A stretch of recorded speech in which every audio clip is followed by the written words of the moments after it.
हे ओंकार भाऊ आपले बिस्किट द्यायला आल्यात आपल्या पाहुण्यासनी. जनसेवा ईश्वर सेवा आपले खाऊ घालायला आल्यात त्यासनी.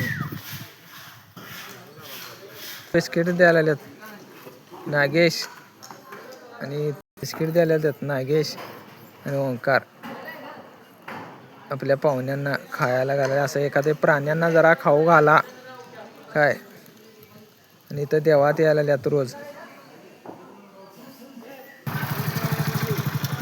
चहा बिस्किट द्यायला आल्यात उप्प्यासनी. उप्प्या वंडासनी खायला द्यायला आल्यात. असं द्यायचं एखाद्याला आशीर्वाद लागतो असं. ओंकार पाटील उप्प्यासनी खाऊ द्यायला आल्यात. मुक्या प्राण्यांना खाऊ घालायला आहे ओंकार भाऊ. मुक्या प्राण्यांना खाऊ द्यायला आल्यात. असं द्यायचा आशीर्वाद लागतो.